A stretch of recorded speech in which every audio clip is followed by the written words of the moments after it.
agronautas! Está começando mais um episódio do Escancar Agro Podcast, o podcast que veio escancarar o conhecimento agro para você, ou a falta dele. Estou mais uma vez aqui, Josi Prado e o Rinaldo Grassi. Beleza? Tudo bem, Rinaldo? Bom.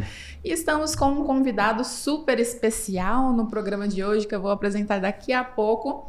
Mas antes, aqueles recados básicos que você já conhece. Por favor, se você está assistindo a gente do YouTube, se inscreva nesse canal, não custa nada para você, o botão fica aqui embaixo. Também ative o sininho para receber as notificações e você ajuda muito a gente construir essa comunidade de conhecimento agro.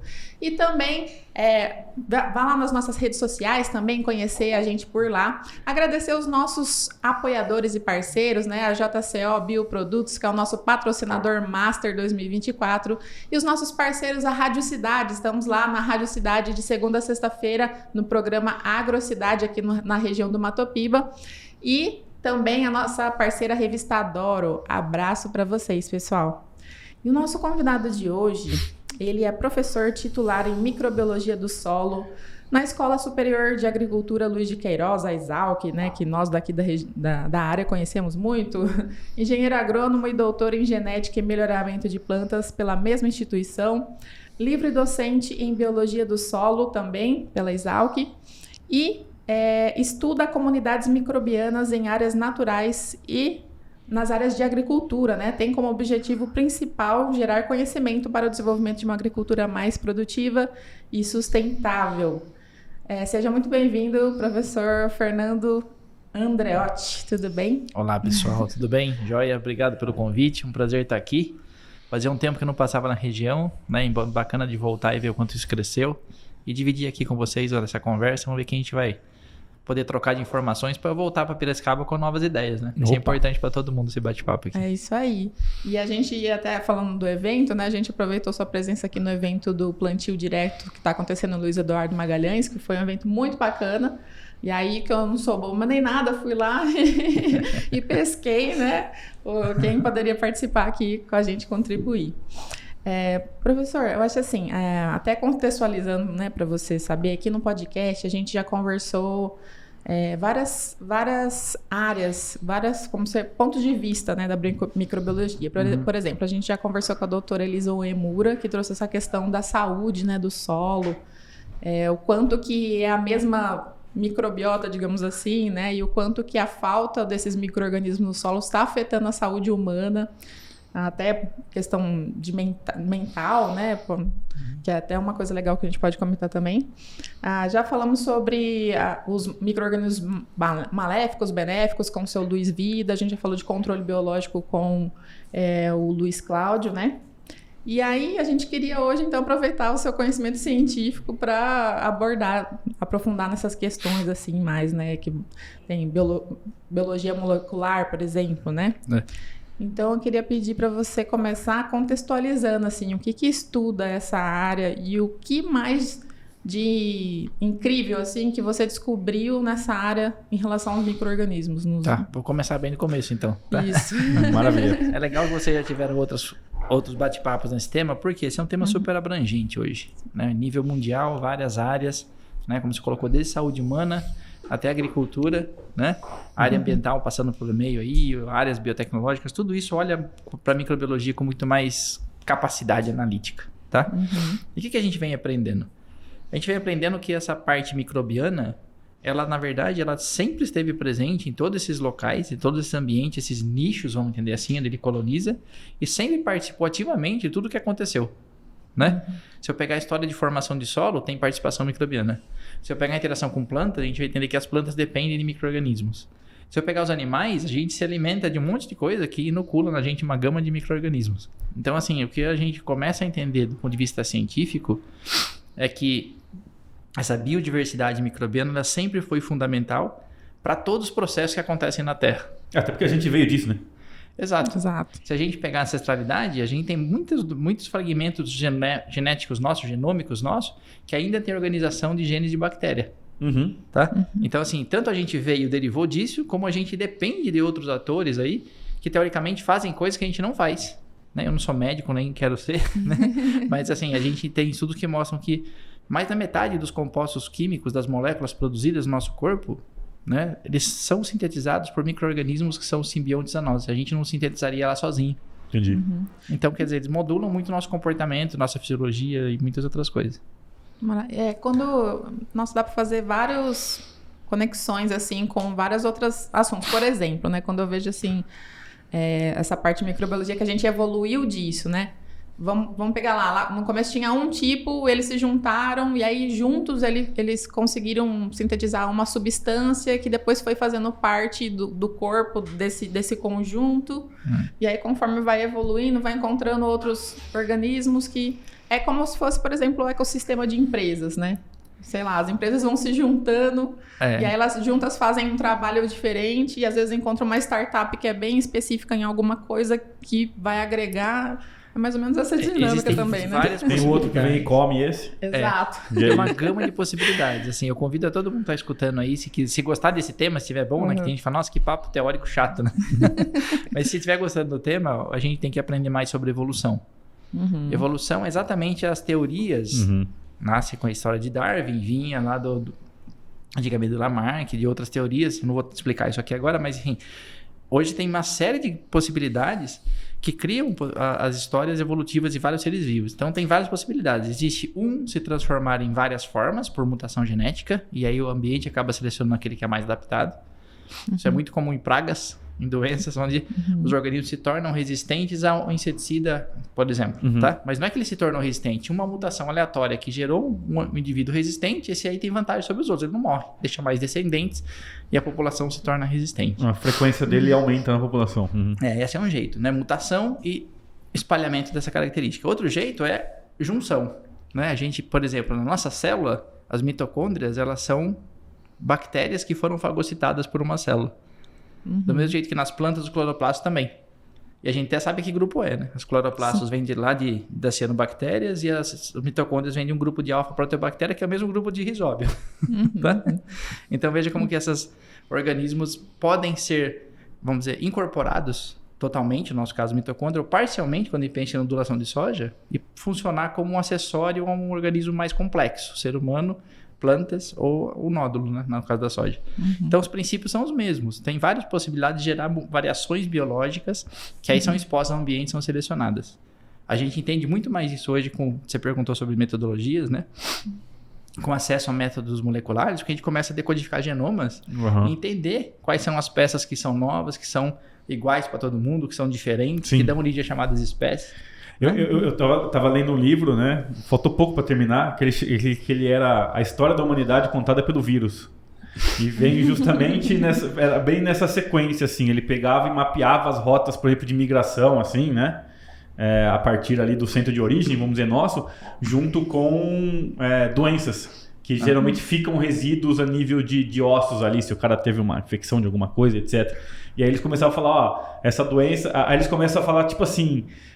por que tem não é patógeno no caso nosso, né? Mas por que tem um agente ali que ele é o gênero tal, espécie tal, para um lado e para o outro, e agressividade, porque provavelmente aquela população ela saiu, ela foi para outro ambiente, mas tem eu quero dizer assim, os traços, que é o que você estava falando. É um jogo. É um jogo de interações. E aí a gente olha para a agricultura e fala sobre doenças. Ontem eu estava no evento e o pessoal falou assim, o problema nosso maior é nematóide, né? E eu falei, mas o nematóide sabe que ele está causando mal? Ele não sabe, né?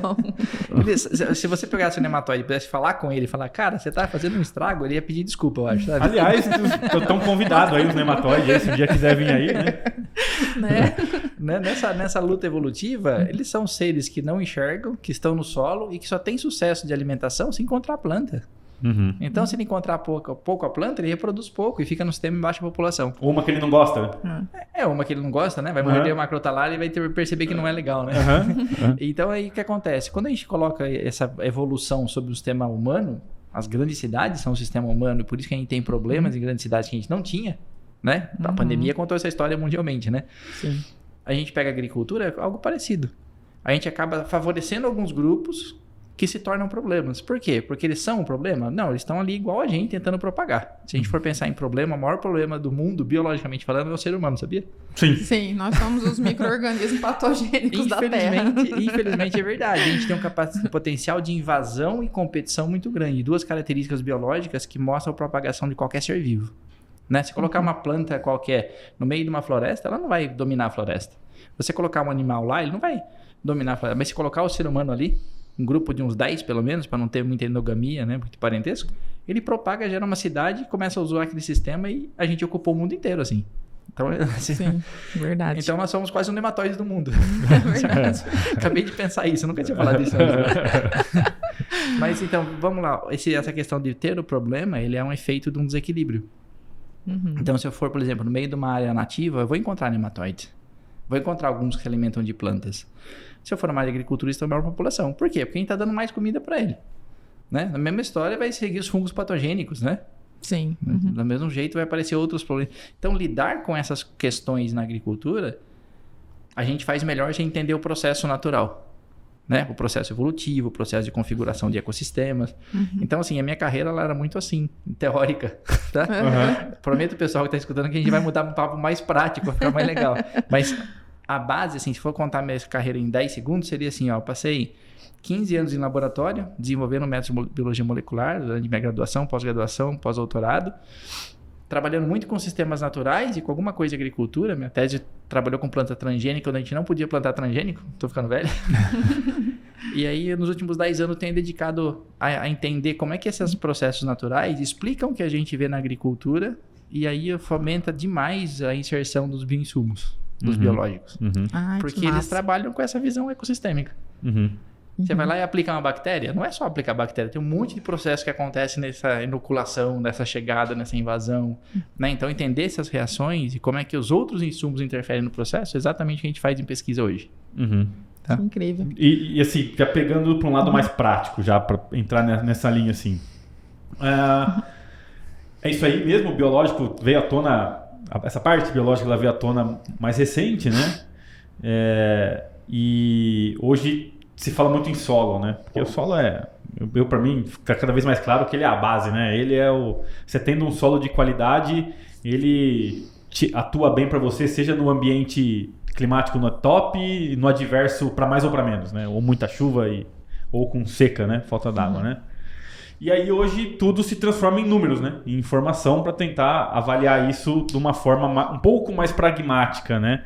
E esse lado da biologia, talvez ele é um dos que mais exige um lado de entendimento que foge um pouco disso, porque você fica ali vendo, né? Tem muita relações, né? Tem muita observação, eu diria. Tem muita observação nesse tipo de trabalho, gente, né? Tem que entender relação de micro-organismo. Ai, então, meu Deus.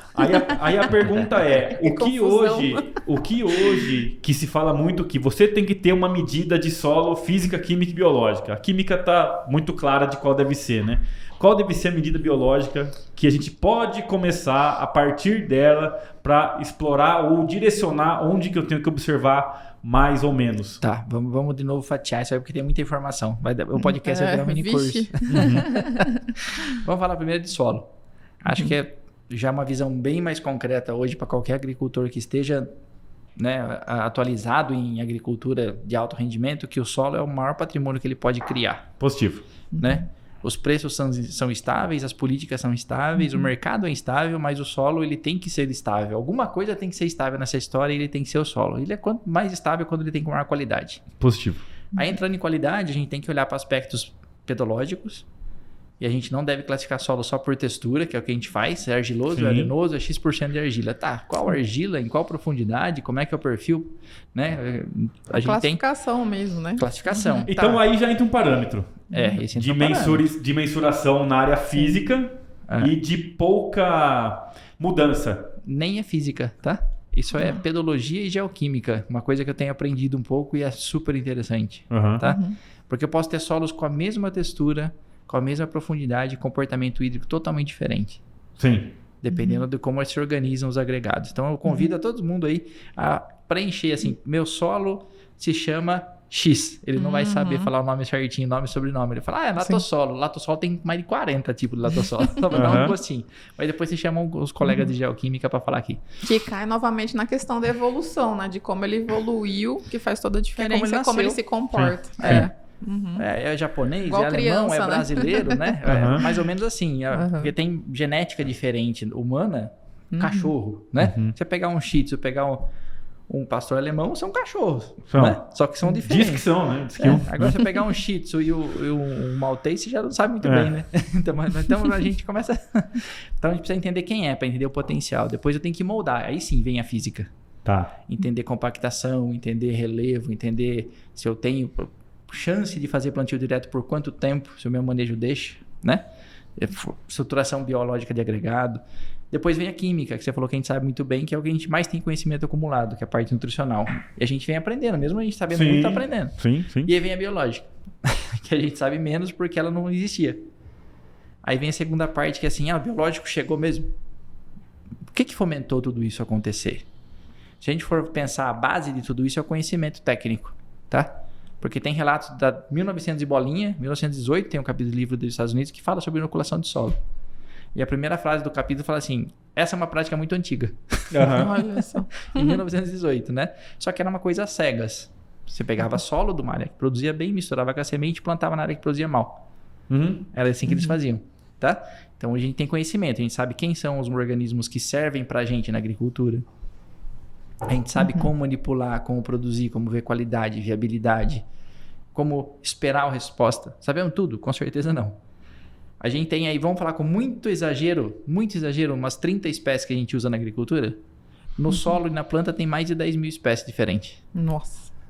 Então a gente está tateando isso aí com algumas coisas que a gente sabe que são importantes. O resto fica a cargo do manejo, tá? Mas o que fez esse mercado surgir? Primeiro, uma questão de oportunidade de potencializar manejo, ou seja, melhorar a eficiência de controle biológico. Nematicida hoje é tudo biológico. Fungicida biológico é uma realidade, né? Depois, demanda de mercado. Queira ou não, é outra discussão, nem cabe nesse podcast saber se está certo ou não. O mercado exige cada vez mais isso, né? Os defensivos, os agroquímicos, os agrotóxicos, sei lá como a gente quer chamar.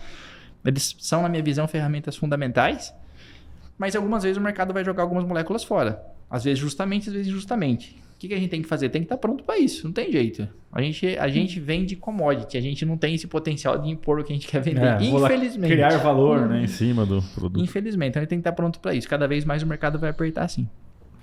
Outra coisa que aconteceu, quando a gente estava vendo que ia parar esse desenvolvimento do mercado biológico, veio a guerra da Rússia e mostrou o que acontece com dependência de tecnologias externas, né?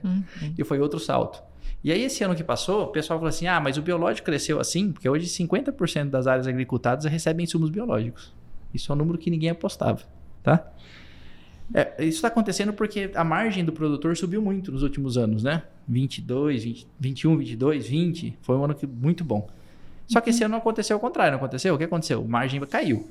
Todo mundo sabe que ainda é uma atividade lucrativa, mas a margem caiu. Então, a empresa de biológico derreteu? Não. Por quê? Porque viu o resultado. Porque ele viu o resultado. Então veja que essa robustez de resultados é o grande alicerce que essa fez o mercado sustentar. Então eu cheguei a conhecer produtores e falei assim, eu estou reavaliando minhas contas, mas não faz sentido eu tirar o biológico. Eu posso até usar de forma um pouco mais eficiente. Eu usava 3, 4 ferramentas, vou usar 2. Mas tirar do jogo, não. Sim. Tanto que as empresas de biológico continuam crescendo, nesse ano também.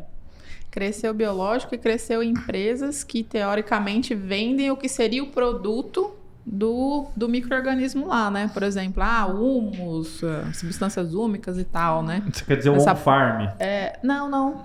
Por exemplo, ácidos úmicos, por exemplo, que agora cada vez mais estão sendo estudados para que tipo que existe lá e esse tipo também sendo aplicado para determinada função e tudo mais, né? Então cresceu nesses dois sentidos, né? Quando a gente chama biológico, se a gente for pegar a essência do processo, bioinsumos é qualquer material de origem biológica. Um extrato de planta é um bioinsumo, por exemplo, tá? Mercadologicamente é mais abrangente ainda, que aí o pessoal coloca muita coisa na conta do biológico, né? Eu vou aplicar um material aqui que vai potencializar um micro-organismo, que vai ajudar, que vai ser comida. Tem fatos fatos e fakes nessas histórias. Teria que ter muito tempo a gente abordar tudo isso. Mas ele traz muita coisa de potencialização que acaba crescendo junto, né? Que às vezes nem está muito ligado. Materiais úmicos podem ajudar? Podem. Proteção, se ligar aos micro-organismos. Mas o principal papel de materiais úmicos na agricultura é a indução de enraizamento. Indução de enraizamento ajuda micro-organismo, porque eles adoram raiz, né? Sim. Os benéficos também, vejam. Só que eles não vão causar mão para a planta. Eles vão responder esse estímulo radicular, aumentando a atividade, aumentando a performance, entregando o processo que a planta vai gostar. Então, quando eu tenho crescimento de raiz, eu sempre tenho benefício. Então, quando eu penso em extrato de alga, ajuda a nutrição de planta, ajuda uma série de fatores. Quando eu penso no extrato úmico também, quando eu penso em aminoácidos também, tudo eu tenho que estar falando aqui. O metabolismo da planta está interligado com esse metabolismo microbiano do solo. Tá? Não quero voltar para a teoria, mas a gente sabe que as plantas e os micro-organismos do solo são altamente complementares. A planta manipula Mas o pode carbono. voltar, professor, não tem problema. Tanto é que tá na linha aí muito, né?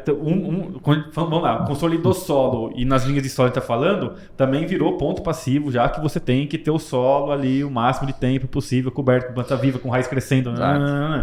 Que é o evento que está tendo na Exatamente, que é plantio direto, né? Os pilares do plantio direto são estabilidade física do solo, não vou nem chamar de nunca revolver, mas estabilidade física o maior tempo possível, dentro de uma diagnose. Depois, diversidade de plantas, que é uma diversidade de comida para todo o sistema biológico do solo. E o solo coberto, que é o quê? Manutenção de água, manutenção de uma amplitude térmica melhor. É o filtro solar, né? E acaba que isso aí gera um sistema que evolui por si, porque as interações vão acontecendo, vão amadurecendo, vão estabilizando. Fungos, que são fundamentais, micorrizas, que são fundamentais, se esparramam por todo o solo de maneira mais estável, mais interligada. É o melhor sistema que existe para o manejo em solos tropicais, é o plantio direto. Só que ele não foi desenhado para a biologia. A biologia veio assim como um brinde, um enorme brinde para o produtor que faz o plantio direto de forma adequada. Você tem razão. Não foi esse o objetivo. Não. Era tipo assim, cobrir, erosão, ciclagem de nutriente, mas não é realmente. Exatamente. Só que tinha gente que já via isso, né? Se você voltar na história, você pega a Primavera, que vai até citada no evento várias vezes. Ela escrevia sobre isso sem ter dados científicos. E hoje a gente tem as provas, os conceitos, né? De que essa parte biológica estava fazendo parte, estava entregando resultados que a gente estava vendo. Então é muito bacana de ver como que as coisas vão caminhando e vão se complementando. Tanto é que, por algum tempo, assim, um indicador de que você teve sucesso no teu sistema de plantio direto era um organismo. Que é a minhoca. Meu plantio direto deu certo? Cava, tem minhoca, deu. Ainda é um indicador usado, né? Nem sempre é o melhor indicador, mas é um grande indicador porque mostra que muita coisa biológica está funcionando. A minhoca é uma complementação daquilo. A gente tem que trazer a Marie para falar aqui, que ela vai falar muito melhor que eu. Mas voltando ali a dinâmica lá, né? Mapeamento físico, químico, biológico. Pelo que eu entendi. Não vou entrar no químico porque, teoricamente, onde já... Mas... no físico ou no geoquímico ali, input para uma base de dados, nome do teu solo. Nome do teu solo, depois tem que ter diagnóstico de compactação, tem que trabalhar um pouco a estruturação de agregados, entender como é que esse agregado, se ele está estável, se ele é instável, né? Tem testes simples e complexos para isso, talvez não seja a melhor pessoa para falar de física. Não, beleza, mas assim, entre o cara que não tem o nome e o cara que tem o nome, aquilo ali já vai indicar muita coisa para ele. Se ele souber usar a informação, com certeza. Tá, beleza. Aí, então, já é uma ideia muito boa de negócio, viu? Salga pra cara só pra fazer classificação. Mas isso existe. Isso existe. Eu tive aula agora na Solo Agro há 15, então 30 dias atrás ali com o Alceu, não sei se conhece o Alceu. Cara, violenta a aula do cara. Então. Não, mas assim, não como professor, como prestador de serviço mesmo. Não, mas ele faz isso. Ele faz isso também. Ele vai lá, ele faltando propaganda. Ele vai lá, ele mapeia a tua fazenda. Ele vai lá, ele mapeia a tua fazenda. Ele vai lá, faz as zonas de manejo, tudo. Depois ele baseado nas amostras ali, depois tem a questão de abertura de trincheira e etc. A nível de ele entregar assim, cara, esse tipo de solo ali, foi o que você falou, esse tipo de solo realmente, ele comporta um plantio direto. Ou ele comporta uma sucessão de cultura tipo soja-milho, ou soja-algodão, ou não. Isso aqui não é uma área propícia a você plantar café, porque teu horizonte A é curto, possivelmente você vai empoçar água. Empoçar água para a raiz do café e do feijão não é interessante, porque vai apodrecer. Entende? É um trabalho, é um trabalho de base. É isso aí mesmo. Não é um trabalho de base violento. E o que eu atribuo isso? Há uma característica, uma informação que pouco vai mudar. Então basta você fazer isso, você mapear uma vez, pronto. Acabou, você tem para sempre aquela informação. Então isso para mim já estava bem claro nesse pilar Vou insistir que ele é o físico, tá? Mas não é, né? Mas é um dado de entrada. É um cadastro do seu solo. Vamos falar assim. Você quer um cadastro do seu solo. Qual é o nome dele? Né? Exatamente. É um cadastro, né? Então, tendo o cadastro do seu solo, tendo um parâmetro físico que, sendo questionado ou não, eficiente ou não, existe o penetrômetro. Ir lá, pegar, fazer, né? Ter um nome, ter isso, ter uma análise química.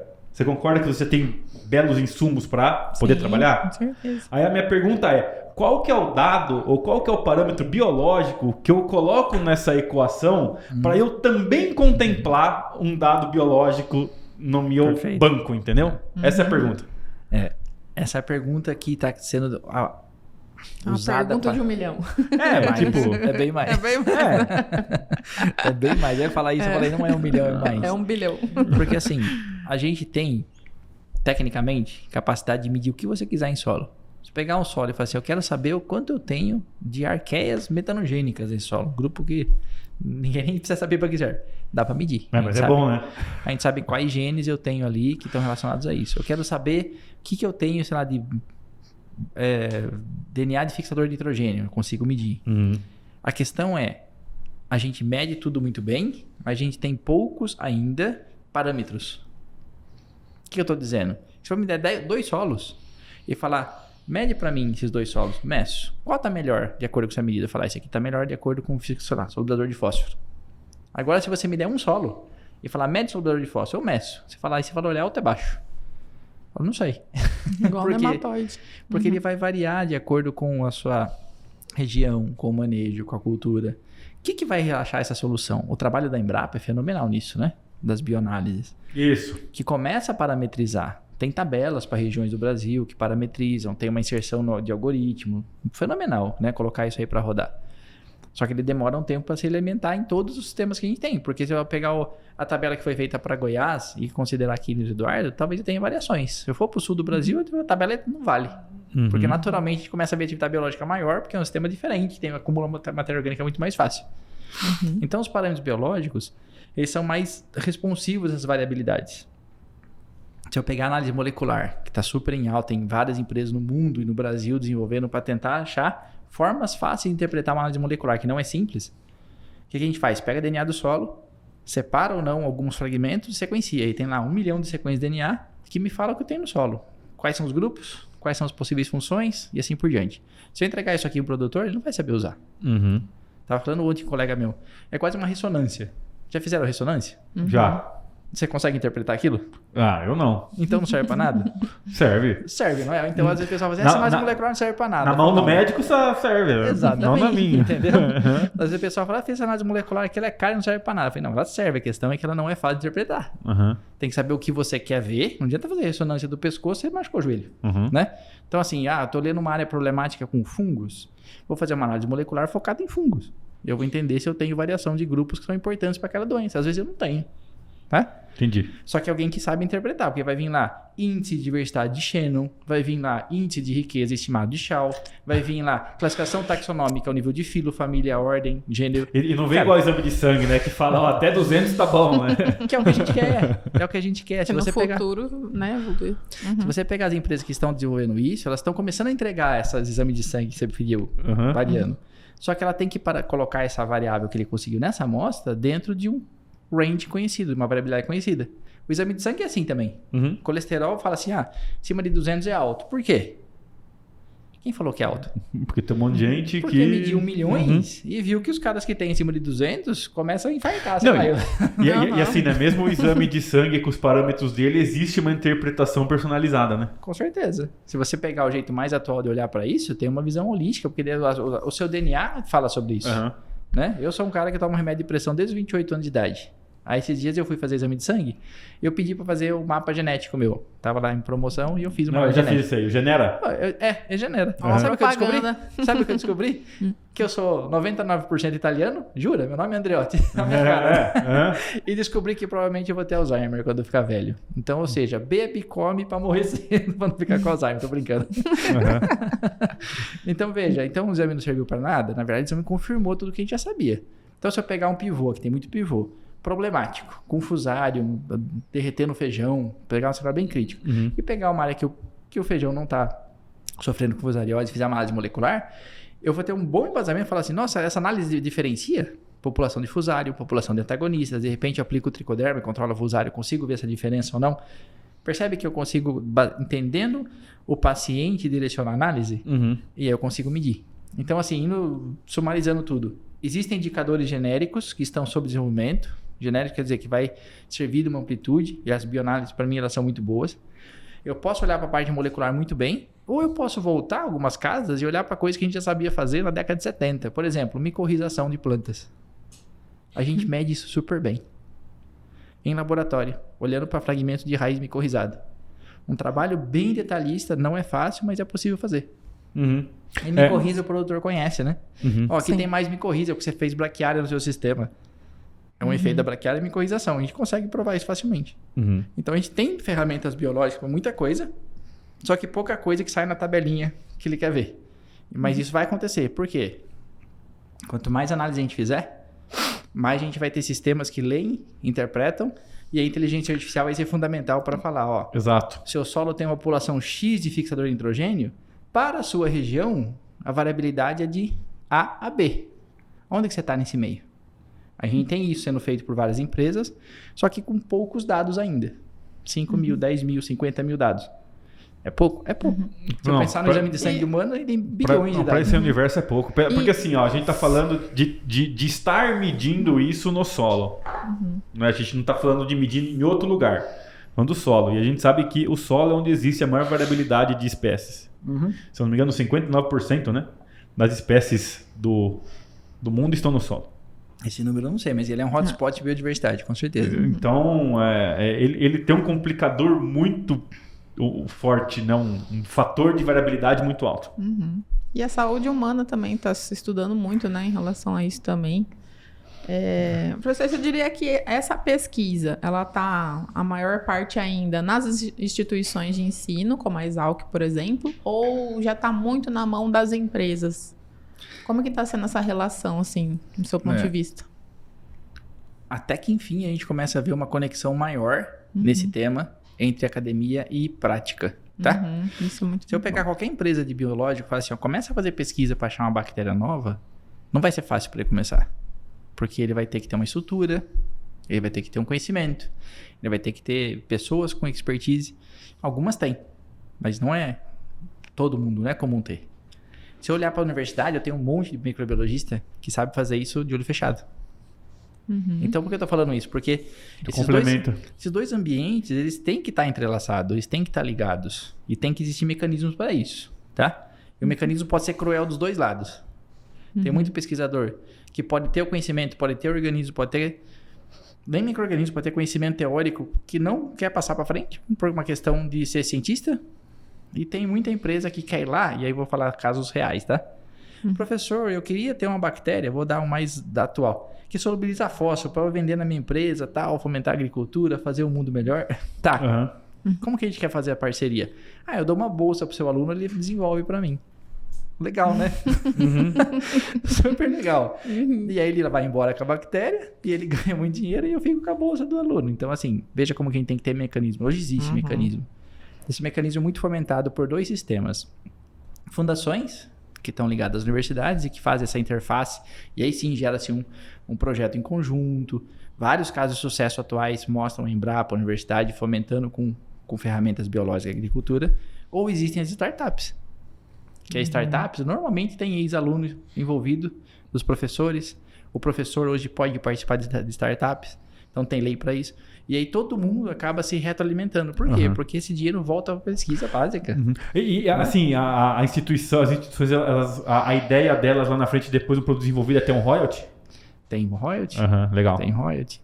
É super atual essa discussão. Deve ser melhorado mais para frente, mas sim, as instituições que participam disso têm royalty. E isso eu acho que faz total sentido, porque assim, qual que é o nosso modelo de instituições, fundações ou etc. no Brasil, né? Vendo uma junção, né? Ou de um investimento. Vamos pegar, sei lá, o caso da Embrapa, né? É o governo que vai lá, tem um orçamento e coloca para aquilo lá rodar, certo? Certo. Vinculado ao Ministério da Agricultura ali e etc. E a tendência ao longo e você vê que na grande maioria dos casos, esses caras foram fundamentais para o negócio começar a andar, para tirar do zero e começar a movimentar a agricultura ali, etc. Assim vai. E a grande maioria hoje está sem investimento. Zero. Por quê? Porque foi criada uma estrutura que totalmente depende somente disso. A partir do momento que as instituições começarem a receber royalty por tecnologia criada e etc., vai começar a entrar um outro recurso na instituição que não depende exclusivamente de orçamento. E aí eles vão continuar existindo. Isso é bom pro todo. Exato. Você vê, por exemplo, o caso de um IAC em São Paulo, cara, que é lamentável, né? Eles vêm se reformulando, tentando buscar saídas, mas assim, as duas coisas são importantes. Isso é legal de colocar aqui também, né? Porque às vezes o pessoal se empolga, que é a única área que tem essa inserção, a única área não, mas uma das áreas que mais tem essa inserção com a prática é quem trabalha com a ciência na agricultura. Quem tem no Brasil que a agricultura é um negócio muito forte. Então é uma das. Mas a gente também não pode pensar que a gente pode só viver disso. Por quê? Porque aí você direciona a cabeça do cientista. E o cientista tem uma coisa importante, que é ele pensar no que ele quiser. Às vezes o pessoal fala, nossa, meu cara procura um fungo que está lá no meio da Amazônia, que come um inseto que nem é praga. Não tem problema, deixa ele procurar. Deixa ele procurar. Se ele for um bom cientista, deixa ele fazer. Como que você sabe que ele é um bom cientista? Olha a produção científica dele. Olha o reconhecimento que ele tem entre os pares. Porque ele vai achar um mecanismo novo. Depois daquele mecanismo novo, você vai aplicar outras coisas. Né? Uma vez estava discutindo assim, ciência e arte tem alguns paralelos. E aí um cara falou assim, eu achei super legal assim, qual a importância do cara ter pintado a Mona Lisa? Mudou a vida de quem? Não é? Só que ele fez uma coisa que ninguém fez, igual, nem parecido. Então, assim, a ciência pela ciência, ela deve também ser validada. Da ciência técnica, purista, sai a prática. Eu nunca imaginei que eu fosse ver o que aconteceu na agricultura com biológicos. Eu nunca quis participar de um cenário prático. Até 10 anos atrás, eu já era professor de Exalc. Aí começou a bater gente na porta lá. Eu ia perguntar isso mesmo. Para fazer projeto. Ó, Fernando, você trabalha com microbiologia, tem uns trabalhos aqui que você fez aqui, mostrando mudança do uso da terra na Amazônia, em manguezais. Meu pós-doutorado foi manguezais. Nossa! Eu já nadei no mangue. Super legal, né? Por quê? Porque é um sistema anaeróbico, onde a vida microbiana é diferente, a estabilização de matéria orgânica é diferente. Então a gente foi estudar processos biológicos lá. E aí começou a bater na porta, ó, tá vendo isso aqui na agricultura. Você consegue explicar? Eu falei, talvez seja isso. Mas isso que tá falando faz sentido. Aí outro, a gente tem um produto que entrega esses resultados, mas eu não sei como. Vamos tentar medir isso. Nosso produto é assim, o que você acha? E aí, todo aquele acúmulo teórico de... Deixa eu somar aqui, 2014, desde 98, são 16 anos de investimento purista por um doido, né? Piracicabano que pensava em microbiologia e biologia molecular, virou toda a prática. Então, se a gente agrega um pouco nesse mercado hoje em tentar entender processos, é porque a gente tinha uma fundamentação teórica importante, você percebe? Sim, com certeza. Total sentido. Tem que ter o mecanismo que eu comentei, tem que existir, mas tem que ter essa proteção. Exato. Tem que contemplar isso aí. Por isso que os dois são importantes. Eu acho que é fundamental a gente ter fomento de royalties e de outro investimento nas universidades. A Alemanha é um bom exemplo a isso. Mas a gente não pode achar que isso deve tirar o pé do governo e colocar dinheiro nisso, porque a universidade não custa nada pro governo. É baratíssimo. Sim. Baratíssimo. Você colocar em números aí, você vai assustar. Eu não tenho esse número para dar agora, mas é muito barato perto de outros gastos que a gente tem no Brasil que são muito menos necessários para a universidade. Melhor nem comentar. É fundamental. Não, tem que comentar, sim. Né? Se a gente pegar a Coreia é um exemplo disso. A Coreia se desenvolveu porque ela investiu em pesquisa básica. Vai fazer pesquisa para qualquer coisa. Aí começou uma empresa que vendia bicicleta, hoje é a Hyundai. Né? Perceba. Por quê? Porque ela começou a se alimentar de pesquisa. A gente for na China, tem um monte de problemas na China. Nem conheço a China, nunca fui lá, mas você vai perceber o que esses caras estão fazendo. Não, cara, mas sabe que eu já vi várias aulas assim e muito dos trabalhos que os caras trazem, até de meta-análise e etc, é trabalho chinês, cara. Sim. Trabalho a China da é o país que mais produz ciência no mundo hoje. Aí, ó. Tá vendo? Ela passou os Estados Unidos faz alguns poucos anos. Né? Os caras lá são veiacos, filho. A base da abundância de tudo, né, tá no conhecimento, né? O conhecimento é a chave de tudo. E onde está o conhecimento de agricultura no mundo? Aqui no Brasil. Tá aqui no Brasil. Tá aqui no Brasil. Tá aqui, total. Tá aqui no Brasil. Total. Qualquer pessoa de agricultura roda o mundo, volta e fala, cara, aqui a gente tem um contato muito mais próximo com o sistema. A gente conhece, a gente percebe a diferença. A agricultura no resto do mundo, ela não é tão importante quanto ela é aqui. E aí vira um negócio meio tabelado. Não, deu certo, deu, não deu, paga o seguro, deixa o cara feliz. Então, assim, com algumas exceções, óbvio, mas não é uma coisa tão séria a nível de país como é aqui. Então, a gente é o olho do furacão no mundo. Sim, esses dias eu tive uma aula com o professor, deve conhecer também, o Maurício Querubim, lá da Exalc, também na plataforma. E ele comentou que ele estava recente no Marrocos ali, né? E em algum momento lá da discussão, lá no evento, agora não vou lembrar exatamente qual que era o evento, falou, os marroquinos lá chegaram e falaram, não, o nosso exemplo é o Brasil. Porque a gente está aqui há décadas sobre um sistema produtivo europeu que não deu certo. Não está dando certo. Então a gente está olhando realmente para o Brasil. Até a COP, tem uma COP aí que já vai ser para cá, vai ser em Belém aí. Que massa. Sim. E aí, voltando então para a área do solo, o que você percebeu, professor, estudando esses ambientes? A gente sai do solo, ela enterra a gente. Ó. Mais café, por favor. O que você entende, o que você descobriu de mais incrível assim nesses estudos dessas áreas naturais em relação à diferença com a agricultura?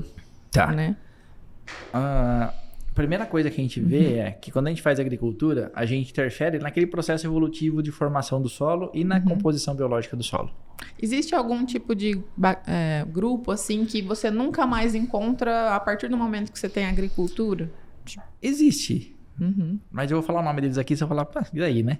A cianobactéria é um grupo de bactérias, é um filo de bactérias, tem N espécies dentro, que eles desaparecem. Agora vai ter uma ONG.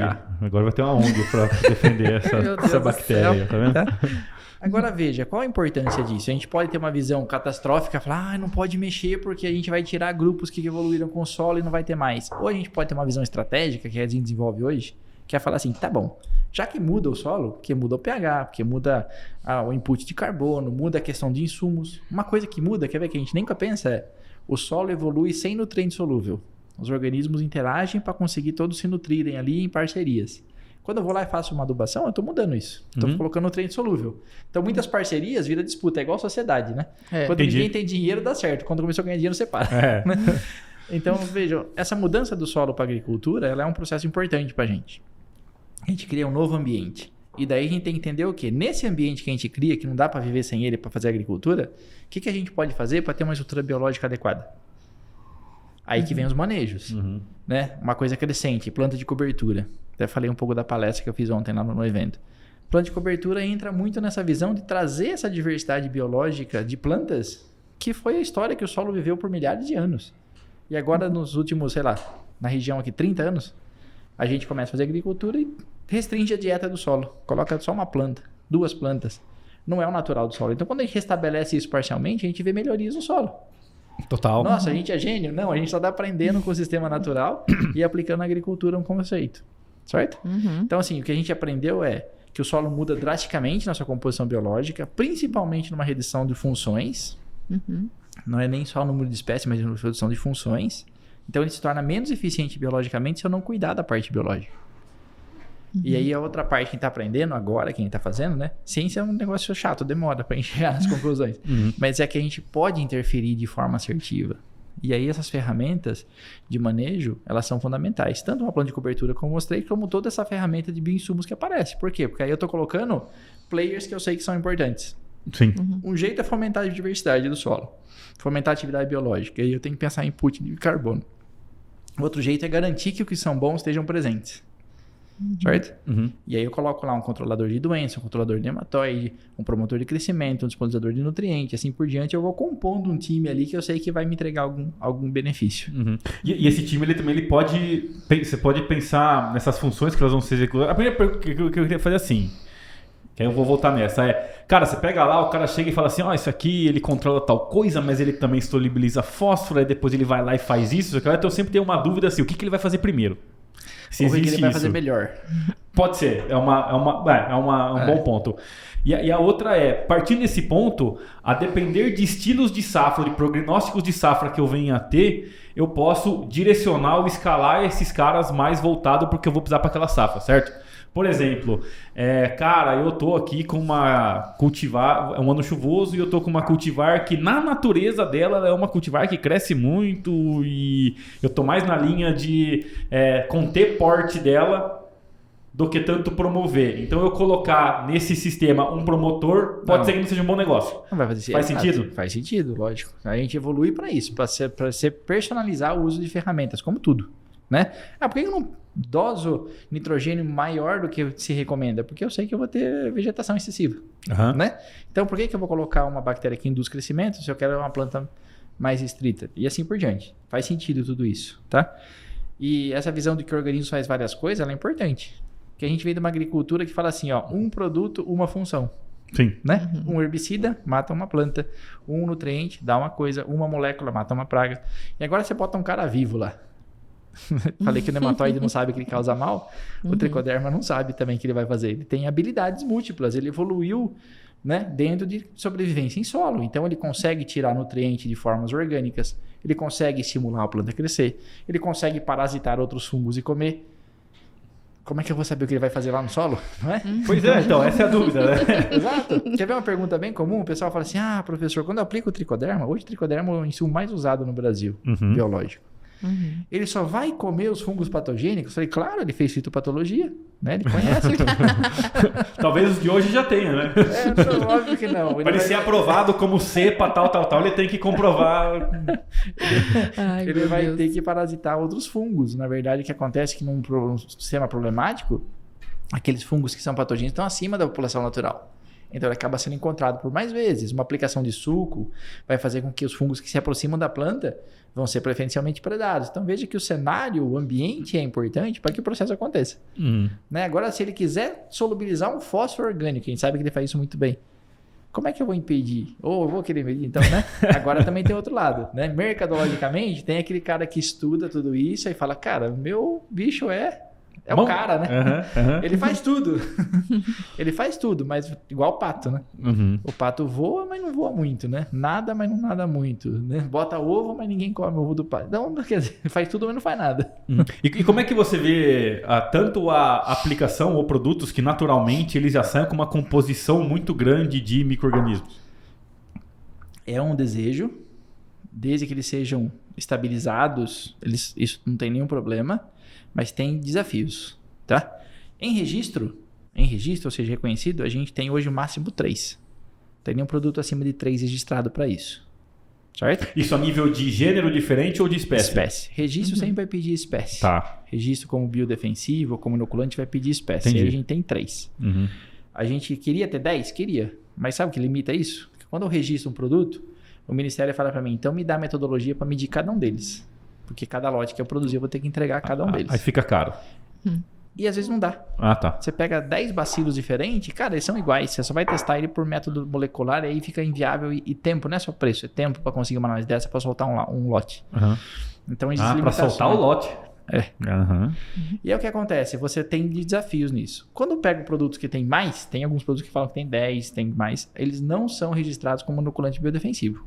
Então ele é ruim? Não necessariamente. Tem produtos que trabalham visão de reposição de biodiversidade. São os condicionadores biológicos de solo que entregam um monte de organismos. Às vezes eu nem sei todos que estão lá, mas sei que é uma biodiversidade que vai interferir no solo. Tá? Agora, no meio do caminho, eu tenho alguns que falam assim, eu tenho 10 espécies, mas o registro dele vai ser organomineral, aditivo de compostagem. E aí a gente tem que ter uma confiança na empresa que faz. Ok. A empresa que faz, ela pode te passar essa confiança e você fala, não, realmente eu sei que faz, mas como o registro não deixa, ele está hoje jogando no meio do caminho aí, entendendo como é que vai evoluir isso, porque é um mercado recente, né? Sim. Que ainda precisa usar esses artifícios para a gente conseguir evoluir até com a legislação para abrir melhor esse mercado. Tem que amadurecer nisso aí, né? A legislação, ela demora um pouco mais para ler a tecnologia. Sim, total. Né? Sim. Na agricultura. No resto não é assim, né? Você já comprou um carro sem estar registrado? Não. Um celular? Acho que não, né? Você já comprou um telefone que funciona, mas você não sabe como ele funciona? Eu não sei como o telefone funciona. Exato. Mas aí você vai comprar Tecnicamente, eu não sei. Você quer saber exatamente se ele vai parasitar só o fusarium, se ele cresce pro lado da raiz, se ele vai ficar verde, se ele vai sobreviver 15 dias, 30 dias, 40 dias. Cara, a gente não sabe isso de nada, que a gente, né? Você pede um iFood, sei lá de onde vem essa pizza, não é? Sim. Então, tem que tomar cuidado com as restrições que a gente Eu entendi o ponto, Mas assim, vamos partir do ponto, beleza, já entendi no produto, vamos dizer que aí eu tenho, vou trabalhar lá com 2 ou 3 produtos, e um tem 2, outro tem um tem tricoderma, outro tem, sei lá, pocônia, outro tem bacilos, etc. Essas aplicações muito carregadas fazem sentido? Ou vai... Elas fazem sentido, porque a gente tem que colocar número nisso. Quer ver? Vou explicar como é que a gente calcula. Dose vezes concentração. Dose vezes concentração, a gente chega em número de células por área. Tá. Certo? Ok. 100 ml por hectare, 10 a 9 células por ml. Nota aí. Isso vai dar, eu já fiz a conta 1 milhão de Tá vezes. gravando. Vai dar 10 a 12 células por hectare. 1 hectare, se eu tivesse uma densidade de solo igual a 1, não é isso, né? Mas vamos fazer uma conta fácil. Eu vou ter 1 hectare, 10 centímetros de profundidade, eu vou ter 10 a 9 gramas, 1 bilhão de gramas de solo. Então isso dá uma aplicação média de 1.000 células por grama de solo. Uma aplicação média, área total, 1.000 gramas de células por 1.000 células por grama de solo. Se for em suco, vamos pensar que eu concentro 10 vezes? 10.000 células por grama de solo. É muito ou é pouco? Olha que pergunta boa. Ah, não sei. Tem ideia. É muito em número absoluto. 10.000 células num grama de solo vai fazer algo. Mas lá no solo eu tenho muito mais que isso. A gente não aplica nem 0,1% do que tem no solo. Então quando eu ponho 2, 3, tecnicamente não tem problema nenhum. Então não tem esse negócio de, você colocou esses dois, aí esse aqui vai comer o outro que você pôs. Vai. Porque isso pode acontecer, como pode não acontecer, como ele pode ser comido por outro, como ele pode comer o outro. Exato. É tipo, a hora que você pega e joga lá, N coisas podem acontecer. Você sabe como chama o processo de interação biológico que estabiliza ecossistemas complexos? Competição. Então, depois que eu pus os bichos que eu quero no solo de forma assertiva, mantendo que eles estão vivos, Entendi. se eles brigarem, o problema é deles. Ótimo. Porque quando sai briga, vence o melhor na evolução. E quando eu tenho briga, competição exacerbada, eu estou diminuindo a chance de patógeno propagar. Ok. Porque o que faz o patógeno propagar é perda de competição. Você dá comida para o patógeno e tira a biodiversidade. O que acontece? Ele vai propagar livremente. Então, quando eu coloco lá 2, 3, 10, 50, 1.000 espécies, se eu for capaz de pôr, eles restabelecem competição, eu vou estar gerando um ambiente de supressão do patógeno. Você já viu na linha dos biológicos, ou bioinsumo, em qualquer lado aí, algum tipo de efeito rebote? O que eu chamo de efeito rebote? Efeito negativo? Exatamente. Pode acontecer. Não é fácil de entender. Tá? Pode acontecer por 2 processos que estão interligados. Nem sempre é o micro-organismo. Ou eu diria que nunca é o micro-organismo. Porque o micro-organismo ele vem nessa quantidade pequena. Mas micro-organismos são produzidos em reatores. Em reatores eu estou criando células mais resíduo da propagação de célula. Nenhum ser vivo cresce sem liberar resíduos. Certo? Então, se eu pegar uma bactéria, ela secreta um monte de coisa para o meio externo. Resíduo metabólico. Muitos secretam ácidos, muitos secretam fitohormônios, vitamina, aminoácido, toxinas. Então, vou pegar 2 exemplos. Azospirillum. Bicho mais sensível, bonzinho de todos, só faz coisa boa, né? Super legal, todo mundo gosta. Se eu exagerar na dose em plantas sensíveis, como soja, a gente pode ter esse efeito de travar a raiz. Por quê? Porque na formulação dele que vem da fábrica já vem auxina. Porque ele produz auxina no solo, na planta e lá no bioreator. Certo? Então eu posso ter uma sobrecarga de auxina. É ele que fez o mal? Não. Foi uma carga hormonal exagerada. Por isso o pessoal falou 2 doses no máximo na raiz, no suco, para não exagerar nisso. Outras plantas mais rústicas, cana-de-açúcar, não percebe isso. Certo? Ok. Bacilos, que é um grande massa de produtos em bacilos, porque é um organismo super legal, né? Ele cresce rápido, ele se defende de contaminantes, ele gera esporo que dá pra gente capacidade de aplicar ele compativelmente com muita coisa. Mas também é um bicho que produz muita coisa. Então eu não sei, a gente não sabe todas as linhagens de bacilos são produzidas, o que ela secreta no meio de cultura lá no bioreator. Então o que a gente vê às vezes quando eu pego 2, 3 bacilos diferentes junto às doses, algumas plantas respondem com alguma coisa que a gente não espera. E pode ser esse acúmulo de produtos que essa bactéria produziu lá no bioreator. Não é o bacilo que faz isso. Ele não tem essa capacidade de matar a planta. Mas esse conjunto, vamos chamar de toxinas, bem genericamente, pode de alguma forma travar a planta. Mas são casos raros, bem raros. Já vi alguns casos do pessoal comentando isso e eu só entendo dessa forma, porque a célula em si não é para fazer nenhum tipo desse efeito por uma questão de biologia e evolução dessas espécies que são usadas. Entendi. Maravilha. E num ambiente que ele ainda não está estruturado, ele não é gordo para receber isso e você colocar muito. Não é gordo pra receber isso. Vocês entenderam o que eu quis dizer. Eu entendi. Jogar uns bichos no solo lá descoberto a 40 graus, Isso, né? né? Ou não necessariamente, né? Ou, por exemplo, beleza, o cara até tem uma palhazinha ali, mas ele ainda tem uma saturação de base baixa, o nível de fósforo não é legal, né? Pode-se dizer que, na verdade, como o que você aplica é pouco e lá tem muito e a competição ela é ampla, você está colocando ele num ambiente que a chance dele prosperar cai. É isso?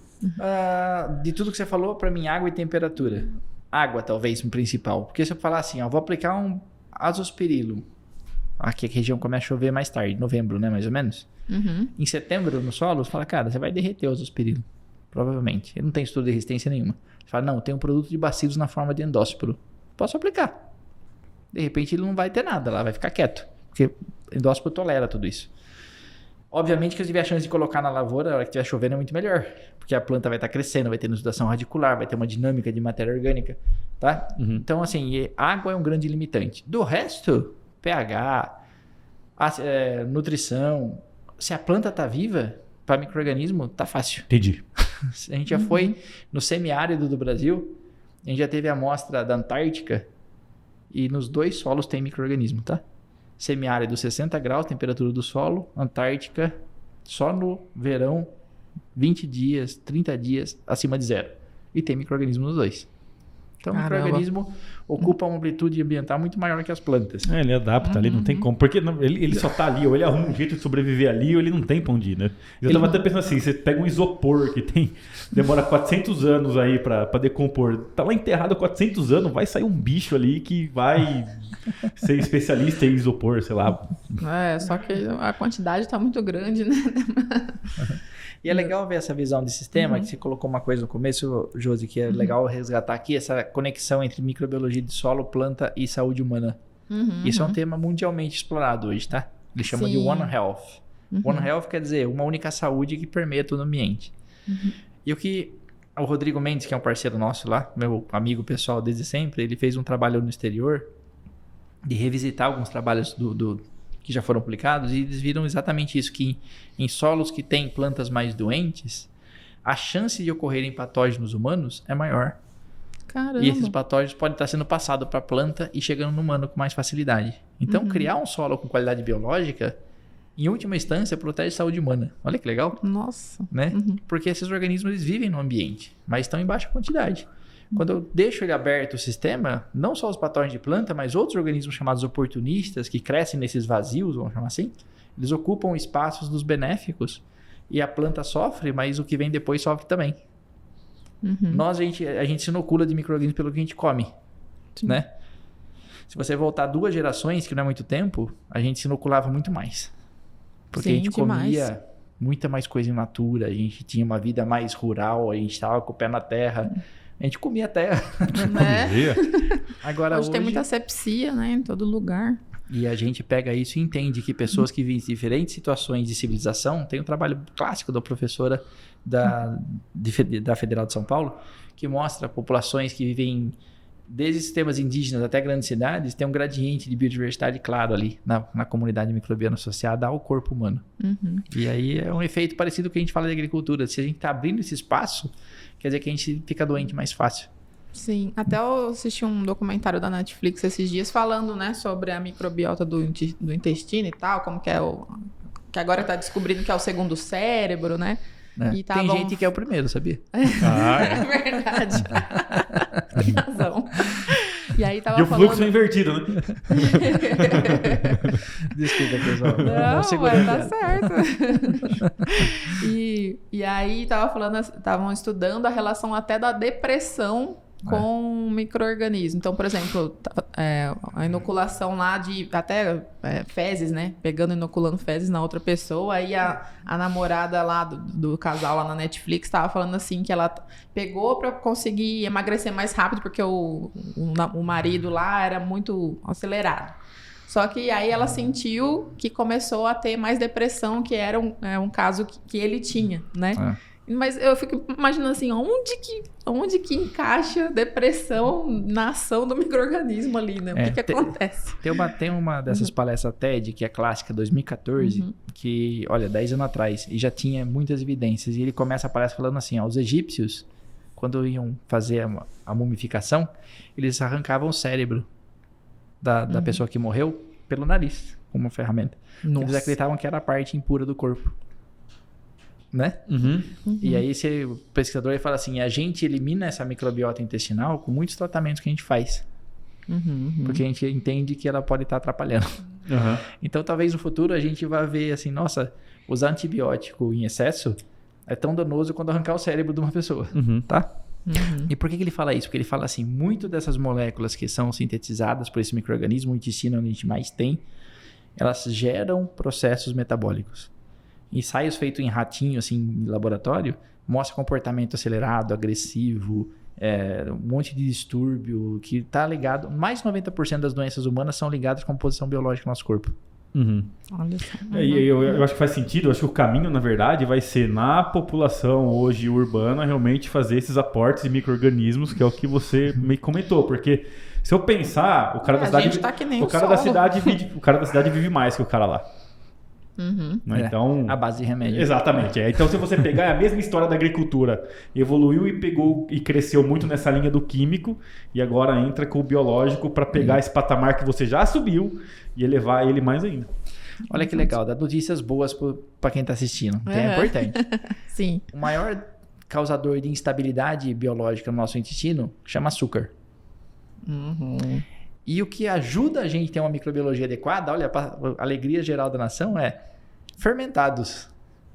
Vinho, cerveja. Olha lá, tá vendo? Olha aí. Nossa, agora a classe agronômica. Não é? Então, fermentados. Na história da humanidade, os fermentados sempre aparecem. Na forma de armazenar alimentos, os chucrutes dos alemães, os pães, né? Tudo mais. E as bebidas. E a bebida, ela surgiu fermentada, sabe por quê? Para poder tomar. Porque era mais saudável você tomar bebida fermentada do que beber água na Idade Média, porque era contaminado. Exato. Então, isso tem muita relação com a composição biológica do corpo. Então, assim, na dosagem certa, obviamente, é super bem-vindo. Até porque, assim, isso tá tanto tempo com a gente que a gente já conseguiu desviar em prol disso, na evolução. Você pega... Falou lá, sou 99% italiano lá, né? A gente força a seleção um pouco, né? Sim. Agora, tem que acelerar o processo, né? Não, mais... Mas você sabe que esses tempos atrás aí que eu fui descobrir que aquele pão, que é o melhor pão, que é o fermentado natural, tal, aquela... Eu esqueci o nome tem um fermento que ele passa... Tem fermentos até seculares que passa de geração em geração. E essa base desse fermento é formada a partir da mão humana, de quem fez ali.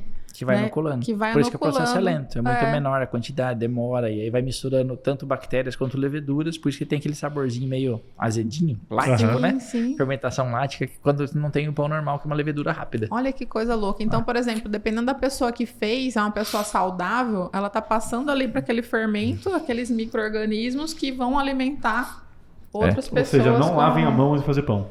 Tem um álibizinho aí que o pão é assado, né? Então. Verdade, tem Mas essa. a criançada comendo a massa crua. É verdade, tem essa. Não tinha pensado nisso. Mas e o cara que pisa no vinho? Então, olha que interessante. Aí, ó, tá vendo? Eu queria... A conversa tá fluindo bem, mas eu queria perguntar, professor, esses dias a gente teve contato com o método Yamakawa. Não sei se você já ouviu falar. Já ouvi falar. Com a doutora Elisa Uemura, que é inclusive falando dessa questão da One Health, né? E aí ela estava contando um método lá que, na verdade, você coloca no solo não os micro-organismos, mas informações para que aquele solo seja reavivado. Perfeito. O que são essas informações? Exato. É uma ótima pergunta, tá? A gente está falando de fermentados? Veja, tem uma série de ferramentas, receitas fermentadas que na agricultura entregam resultado. Agora estou falando como professor, cientista, tá? Bom, como cientista, eu acho isso super interessante. E eu queria ver os números desse negócio. Estava falando ontem com um colega meu, eu queria muito ver os números, porque eu acho que eles estão vendo o resultado em campo. E aí falta a gente da academia, de repente, atualizar e conseguir seguir isso melhor, para a gente colocar número. Porque a essência do processo, para mim, ela só faz sentido se a gente estiver usando todo um sistema de comunicação celular que a gente não conhece.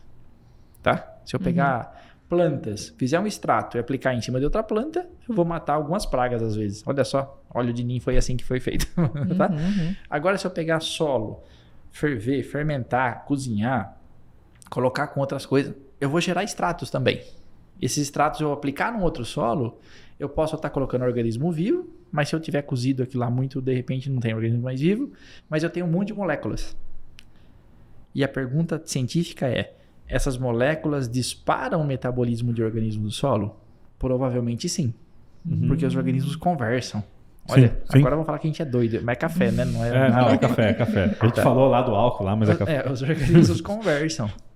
Quimicamente falando, bactérias produzem compostos que interagem com outros. O antibiótico surge assim. O antibiótico não tem no solo uma visão de matar um outro. O antibiótico regula o crescimento de outro organismo. Então eu produzo um antibiótico, esse outro aqui não cresce tanto, sobra comida para mim. E a gente vai comunicando quimicamente. Então quando eu pego extratos em geral, eu imagino que eu tenho uma afinidade de metabólitos. E aí quando eu coloco num solo que está, vamos dizer, parado, esses organismos respondem a isso e começam a trabalhar. Disso pode resultar processos vários. Ciclagem de nutriente, maior porosidade, etc, etc. Não é uma coisa mágica. Certo? É uma coisa que deve ter embasamento científico. O que eu acho que a gente tem que fazer? Colocar esses números, olhar lá um penetrômetro, olhar uma porosidade, medir tudo isso. Tá? Porque assim, se a gente olhar na internet, quem quiser fazer, faz isso aí, coloca assim, ó, biofertilizantes na agricultura, receitas caseiras, vocês vão achar 200. Tem, isso eu vi 200. Na faculdade, lá com lagarta no liquidificador. 200, entendeu? Algumas mais rebuscadas, outras mais simples, todo mundo tendo resultados. E aí o que diferencia? Quando a gente pega isso e coloca a pesquisa. Não falei que lá atrás a inoculação era misturar solo bom com semente? Hoje eu não ponho um solo bom, eu ponho uma bactéria, um fungo que eu sei que é bom. Não precisa pôr o solo inteiro, eu consigo fazer industrialmente, gerar um mercado, fazer uma empresa, posicionar na agricultura. Então assim, talvez a gente possa no futuro falar as moléculas mais importantes A, B, C e D, sei lá. Tá? E aí se eu tiver um composto que traz essas moléculas, tem um efeito similar. E aí aumenta muito a minha capacidade de aplicação, porque numa área que tem 50 mil hectares, fica limitada essa aplicação de ferramentas mais... Desculpa, sem nenhum efeito mais caseiras. Sim. Não, mas eu entendi o ponto. É trazer realmente para uma visão pragmática científica numérica, né? Que o processo ele sempre acontece de forma natural. Os conhecimentos locais, humanos, nesse caso oriental, é super bem-vindo, preservado, reconhecido. Cabe à ciência decodificar essa informação, achar a base e aí talvez gerar tecnologia. Que é o caso que você comentou da Primavera. Ela fez tudo ali meio que na lógica natural das coisas e de repente o negócio veio por trás. Por isso que a gente olha assim, ó, a gente não, na ciência a gente não despreza nenhuma ideia. A gente olha para as ideias, tenta embutir ciência nessa ideia e aí quem vem depois é a parte tecnológica. A parte tecnológica só faz sentido se ela tiver um embasamento científico, senão ela é frouxa, ela desmonta. Tá? E esse embasamento científico, ou ele se gera na universidade, ou ele traz conhecimento popular para colocar números em ciência. Né? O pessoal às vezes pergunta, professor, você acredita em tal produto? Eu falei, não, eu acredito em ciência. Esse produto tem essas comprovações, então sim, tem embasamento científico para funcionar. Você acredita em tal receita? Eu creio que é possível, mas eu não vi ainda os números. Eu quero ver os números e aí a gente vai... Perfeito. Isso é ser cientista, tá? Ser cientista, a gente não joga nenhuma carta fora da mesa. A gente só coloca elas no lugar certo.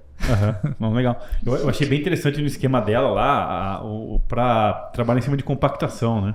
Porque... Que é um problema enorme na agricultura brasileira. Demais. E a solução mais utilizada, ela vai totalmente contra essa... Ou ela pega toda essa construção que eu vim fazendo de saúde do solo e meio que dá uma ré nela em vários parâmetros para desbloquear outros, sabe? Sim, mas a agricultura ela tem isso aí. A agricultura ela dificilmente vai ser um sistema perfeito, harmonioso. Porque a essência da agricultura é a uniformidade de plantas. Isso aí não é nenhuma regra em nenhum ecossistema terrestre. Sim. Né? Então a gente luta constantemente contra essa regra. O que eu creio? A gente tem que criar um sistema de manejo adequado para que quando tiver que fazer interferências, eu consiga tolerar isso. Tá? Vou dar um exemplo para vocês, humano de novo, que acho que fica próximo da gente. Um conhecido nosso tinha 60 anos, o médico falou, tem uma série de veias aí que tá meio entupida, você vai ter que fazer uma operação de safena. Só que se eu fizer agora, você tá fraco, você não vai conseguir, a chance de resistir é pequena. Vamos fazer um tratamento, vamos fazer uns exercícios dentro do que você pode, uma dieta, melhorar isso. Daqui 6 meses a gente reavalia. Aí reavaliou, fez a cirurgia, resistiu, tá bem. Né? Veja, se prepara um sistema para uma intervenção necessária. Se eu tiver um manejo adequado do meu solo, tiver lá minha rotação de culturas, meus insumos corretos, minha matéria orgânica constante ou crescendo, o que é desejável, apesar de difícil, e eu perceber que tem uma compactação, como técnico eu tenho que mexer nisso, não tenho? Sim. Tenho que mexer nisso, senão eu vou perder muito. É a lei do mínimo. A questão é, eu me preparei para isso ou não? Eu tô com matéria orgânica caindo no sistema de sucessão, degradando tudo, fusário, comendo, eu vou... Cara, percebe? Então, se preparar para isso é uma manipulação de sistema, não tem jeito. Se tiver ferramentas que não mexem com isso, agora, no futuro, japonês, chinês, seja qual for, é bem-vindo. Não tem problema nenhum, ótimo, né? Mas a gente não pode ser cego de falar, não, como eu uso uma ferramenta biológica A, B, C ou D, eu não mexo mais no solo, nem que esteja compactado. Aí é uma limitação de conhecimento. Que acontece às vezes. Sim. Puta, me dá uma dor no coração, rapaz. Mas acontece. Tô passando por uns casos assim. Mas você diria, por exemplo, que existe jeito do solo ser autossuficiente em fósforo, por exemplo? Pensando que, por exemplo, que as fontes, né, de extração no Brasil, elas estão próximas do fim, né? Que você até falou do negócio de dependência de outros países. Existe alguma forma de criar um sistema sem precisar colocar esse fósforo? Ou você tem que colocar ele e existe jeito de, quando o solo estiver dessa forma madura, não precisar colocar mais? Porque aí os micro-organismos entram. Eu espero e quero muito estar errado, mas eu acho que não. Tá? Não sou expert em química de solo, o Pavinato lá do departamento é o cara que conhece muito isso. Mas por quê? Pelas características mineralógicas do nosso solo e porque a gente faz de sistema, porque a gente tem na mão. Que a gente gera uma reserva de solo de fósforo no solo, gera. Só que nem todo ele é reversível. Alguns lá voltam para o intemperismo quase, sabe? Igual a rocha mãe dando. Então o processo é muito mais lento. Como eu disse, posso estar errado, espero estar errado, mas hoje a gente não vejo isso. Eu vejo o quê? Ferramentas que vão me dar maior eficiência no uso do fósforo, que é muito baixo. 30% é uma média boa aí do que a gente põe que a planta pega. Então a gente conseguir, por biologia, por outros sistemas químicos, por formulação de fertilizante, chegar em 50, em 60, a gente já dobra a nossa eficiência. Melhora muito, né? Agora, nossos solos não são naturalmente ricos em fósforo. A área de abertura não tem. Em cima de área de abertura, hoje a gente está falando de pastagem, né? Não tem fósforo reservado lá. Então a gente não tem como. Então a gente tem que olhar o quê? Para sistemas que ajudam nisso e para o manejo de matéria orgânica. Porque daí é uma ciclagem do fósforo mais efetiva. Dentro da matéria orgânica tem o fósforo orgânico, que é uma fração bem mais fácil da gente acessar do que a fração mineral que foi absorvida, que precipitou, etc. Então as ferramentas biológicas elas chegam para ajudar nisso, para ajudar nessa eficiência, para extrair parte desse fósforo. Não é a maior parte, na minha visão, que vai ser extraída, é a menor parte, mas é possível de ser agregado. Então é uma construção de sistema, tá? Então, micorrizas hoje cresce de novo, né? A importância de micorriza sempre foi importante. E hoje ela cresce de novo com ferramentas até comerciais de micorriza, que é um grande beneficiador aí da ciclagem de fósforo no solo. Ih, entrou a escravizaura aqui. Essa novela é boa, essa novela é boa. Tá falando de fósforo, entrou escravo ali. Olha lá. É que é um momento que eles discutem no café se precisa colocar alguma coisa. Ai, gente. E o desespero da equipe que tá organizando, olha lá que bonito. Já que só, ainda bem que foi escravizado. Foi. Podia ser o jogo do Corinthians, aí o pessoal ia chorar. A pessoa ia embora, né? Ai, maravilha. Acho que eu só tenho mais uma dúvida, assim, que eu gostaria de também aproveitar. Professor, como é que faz esse processo de introdução de outros genes na planta, assim, em relação a como é que a planta aceita isso? Que mecanismo que você mexe lá para ela incorporar o bacilos, por exemplo, dentro dela? Na verdade, assim, transgenia é um processo natural. As bactérias trocam o DNA direto em solo. O processo de transferência gênica é superativo, intermediado ou não por vírus, por plasmídios. Então a gente sabe que os organismos no solo estão trocando informações quimicamente, mas também estão trocando pedaços de DNA. Então é um processo natural. A gente só aprendeu a fazer. E é tão antigo que em 98 eu fazia estágio na iniciação científica, e em 99 eu já fazia manipulação genética de bactéria. Eu, com 18 anos. Super fácil de fazer em laboratório. É mesmo? Em plantas é um pouquinho mais difícil, mas hoje em dia a tecnologia está dominada. Basicamente o processo é, você não põe a bactéria, você não põe um grande negócio, você põe um pedaço de DNA que tem a informação que você quer. Então você tem uma série de processos pelos quais a gente pode inserir isso no DNA das plantas. A gente nunca faz uma só, normalmente tem 10, 20, 100, 1000 plantas com inserção desse DNA, e aí você vai olhar, método antigo, já vou falar do novo. Vai olhar qual daqueles eventos de transformação nada se alterou, só foi inserida a característica que você quer. E hoje você consegue mapear onde foi inserida a característica. Isso foi a transgenia da década de 90, 2000, tá? Mais pra frente, agora, mais recente, acho que nos últimos, hoje tá 10 anos, a gente faz edição gênica, que é diferente. Edição gênica não é transgenia como a gente viu, de enfiar um DNA lá dentro, tá? A edição gênica é ferramentas que você tem lá de entrar na célula, abrir o DNA, codificar o que você quer e fechar. Meu Deus, mas como é que faz isso? Meu Deus, por favor, me fala. Eu não vou saber todas as etapas, mas basicamente a gente usa sistemas que bactérias têm de defesa contra ataque viral para fazer toda essa inserção. E aí tem DNA molde, tem o gene-alvo, então tem todo o sistema que vai entrar no DNA, achar a região que você quer, corrigir essa informação, meio que quase uma cirurgia genética. Sim. Tá? E isso vai entregar para você um DNA alterado. Eu tô imaginando isso, o cara pegando uma pinça assim, trocando o C pelo A, o T pelo... Isso é feito enzimaticamente. Tá? O potencial disso é pegar uma pessoa que tem um problema de saúde, tem várias síndromes humanas que é por uma base nitrogenada. Tá? Em vez de ser um C, é um T, por exemplo. E conseguir fazer isso em embrião. Lá no útero da mãe, sabe? Caramba. Para corrigir essa deficiência e a criança não nascer com síndrome nenhuma. Porque depois você teria que trocar em todas as células, certo? Sim. Então, quanto mais cedo, melhor. Em planta, a gente gera transgenia dessa forma hoje. Em micro-organismo, a gente gera transgenia dessa forma hoje. Eu não tenho domínio dessa técnica, porque eu já não mexia mais com isso quando surgiu.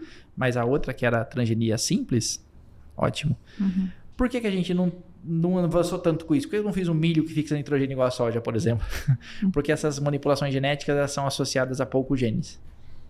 Né? Se eu pegar todo o sistema de soja para fixar nitrogênio, é um monte de genes que estão envolvidos com isso. Desde a sinalização por rizóbio, depois a formação do nódulo, depois o funcionamento do nódulo, produção de leg-hemoglobina, regulagem de nódulo. Então a gente não transfere muitos genes, a gente transfere poucos genes ainda. Tá? Mas muitas bactérias hoje sintetizam produtos que elas nunca sintetizariam porque a gente colocou informação genética dentro dela. Insulina humana é um exemplo. Entendi. Antigamente, insulina humana vinha de porco. Agora vem de bactérias transgênicas que produzem insulina humana. Né? Caramba. Então a gente manipula geneticamente facilmente os organismos, né? E não é um processo estranho na natureza. Entendi. Essa que é a parte mais legal.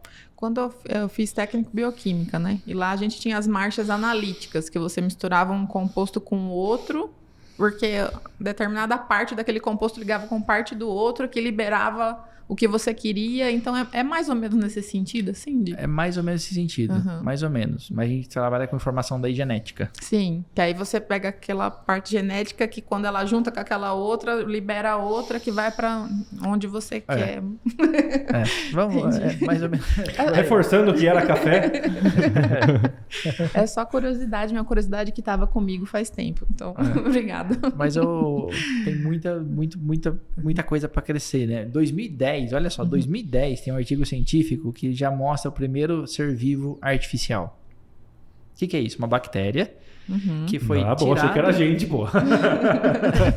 Ainda não. Achei que era um cara aí, sei lá. Ainda não. O clone.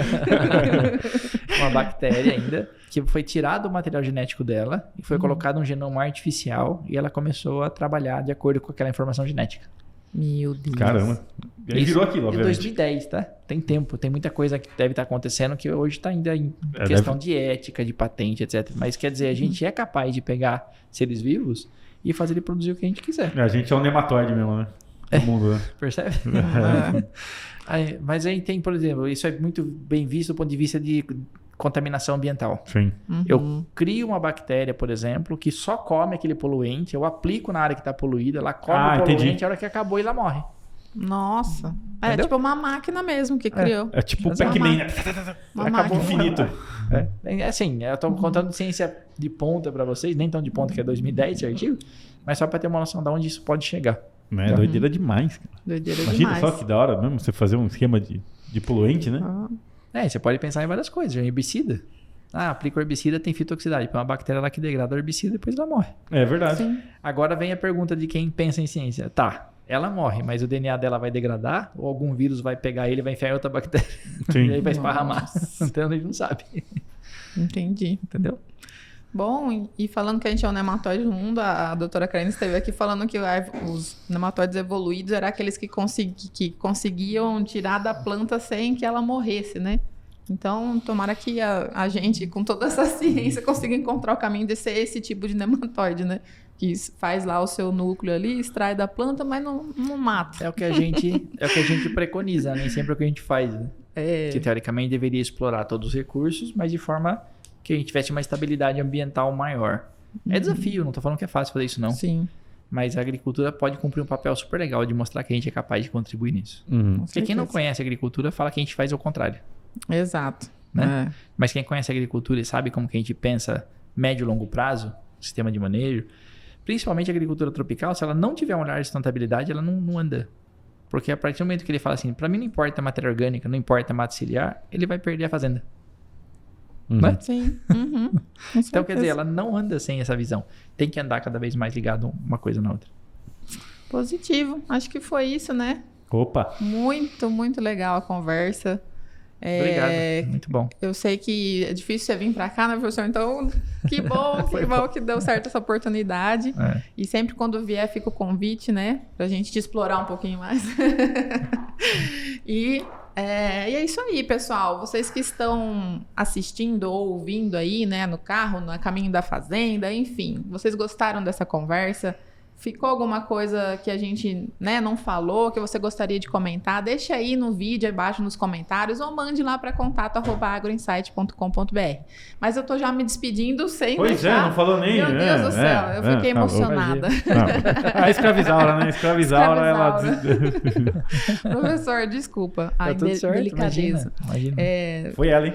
Por favor, deixe suas palavras finais. A gente faz até uma brincadeira de sequência espinhosa que eu vou pular hoje aqui, né? Vixe. Que a gente fala os principais temas polêmicos, mas enfim, acho que a gente também já conversou com tanta gente que é mais ou menos, o pessoal pensa mais ou menos a mesma coisa. Mas eu deixo então as palavras finais para você convidar o pessoal para conhecer seu trabalho ou o que quiser. Não, legal. Acho que assim, a gente, como recado sumário do que a gente falou aqui, a gente percebe que essa parte de cuidar de solo é super importante, que esse componente biológico ele tem agregado muito nesse valor, né? Acho que esse é um movimento que não vai parar, tem muita coisa para acontecer. E se a gente pensar em agricultura a médio e longo prazo, ela vai ter cada vez mais essa necessidade de estar estável, né? Dentro de um mundo totalmente instável, essa estabilidade da agricultura vai ser fundamental. A gente viu que ela é estável e resistente no que a gente passou na pandemia, um setor que continuou entregando o que se esperava dele, né? E a gente, para continuar a atividade, a gente tem que trabalhar muito essa visão sistêmica e de processo e de como que a gente tem uma estabilidade no sistema de produção. E aí o solo vai ser fundamental, tá? Bom, eu tô lá na Exalc, quem quiser depois mandar mensagem, tirar alguma dúvida, meus e-mails estão no site lá, tudo. Eu não sou um cara de rede social, minha rede social tem rock e Fórmula 1. Você não gosta, mas eu gosto. Pois é. Mas tem o site, eu tenho a rede social da empresa nossa, que é incubada no Parque Tecnológico lá. Tem ex-alunos, minha esposa também é da área, tá lá. Que é a Andrius Assessoria. O pessoal põe aí na internet, vai achar. E aí lá eles têm todo um conteúdo que eles fazem diariamente sobre microbiologia, manejo de solo, etc, etc. Quem quiser pode seguir lá. Vai ter informações bem organizadas. Melhor que na minha cabeça. Não é que eu não gosto de Fórmula 1, mas é que depois do Senna acabou pra mim. Então tá bom, tá agora sim, né, certinho, né, com o final. Já falei para vocês, mas se ficou alguma dúvida, manda aqui pra gente ou para contato@agroinsight.com.br. Muito obrigada pela sua audiência e até o próximo episódio. Tchau. Tchau.